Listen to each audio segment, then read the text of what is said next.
tey jii ci samedi ji yam ak fanweeri fan ak benn ci weer ñu nekk di weeru août monsieur le maire Mor Sarr Ba ñu fekk ko ci makkaanam di mairie bu Jaxaay nees tuut monsieur le sous-préfet bu Bambilor di Marcel Mbaye Thiaw ñëw fekk ko fa ñu génn fekk mbooloo mi ci biti mbooloo mu tàkku Croix-Rouge way politique yi ak it société civile bi xale Croix-Rouge yi jagleel ko bi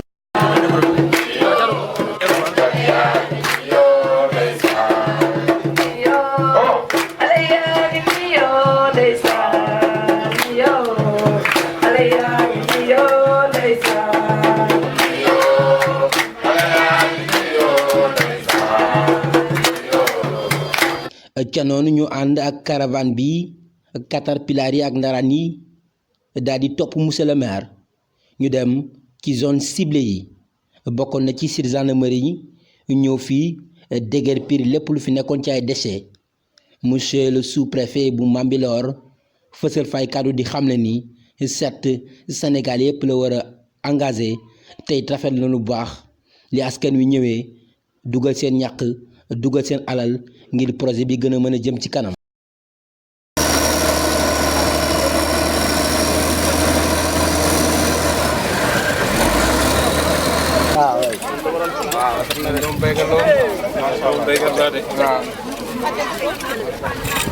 Le coach, le président de la C12B pour la commune de Jaxaay et pour le département de Rufisque et pour aussi le Sénégal.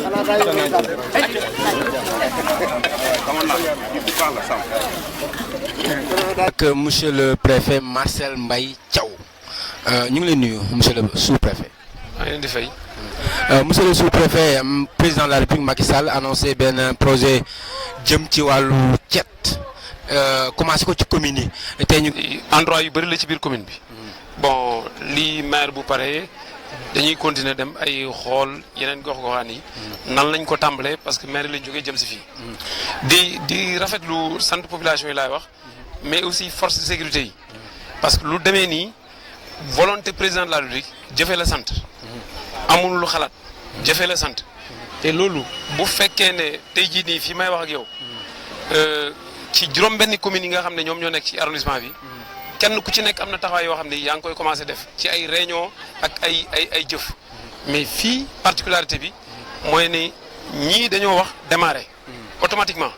bon y a des réunions yu ñu tàmbale feneen loolu mooy charme li ñu taxawal fii. mais li ci am solo c'est pas mu nekk opération de charme nii. taxaw yëngal nii ba nit ñi affaire bi dem ñu bàyyi ko noonu. parce que lii le maire disait que c'est la deuxième fois ou troisième fois moom muy def lu demee nii fii. te déjà fii bu fekkee ne caméra bi jël na ko. yaa ngi gis ne fii c'est une garnison de la marine française.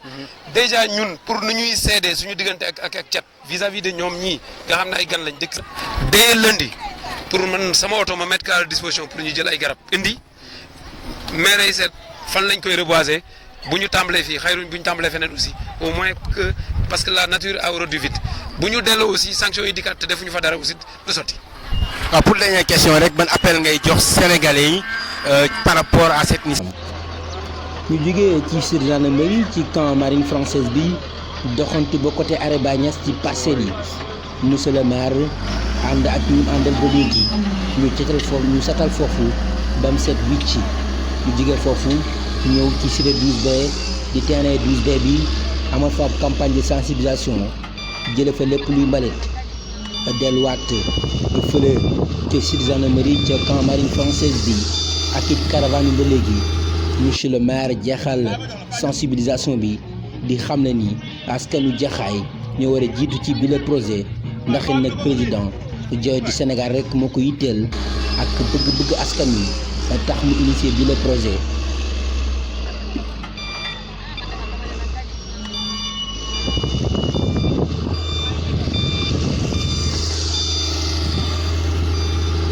gannaaw bi ma nuyoo askanu Jaxaay yëpp jiital ci conseil municipal bi ak ñi fi teew ñëpp ak la jeunesse surtout la jeunesse ak jigéen ñi di gërëm tamit ñi nga xam ne ñoo ñu accompagner ci liggéey bi. Jaxaay TV dafay yéen Jaxaay TV ak Walfadjri ak ñeneen ñi nga xam ne ay kuréel yu ñu fi bokk maa ngi leen di remercier ñëpp ñun nag amuñu dul ndigalu kilifa jëfe parce que président su waxee ne Sénégalais yi nañ jóg setal dëkk bi bala mu koy wax sax nit ñi war nañoo dëkk satal seen bopp bala ñu président di wax comme ñun nag ndaw lañ yu ñu yónni bu ñu waxee rek mooy jëfe en tout cas xamoo fan ni ma ko waxoon sànq commune Jaxaay moom bu ñu yàlla may wér conseil municipal te ma jiite ko incha allahu rabbi di ñaan yàlla dina nekk zéro déchet incha allahu rabbi.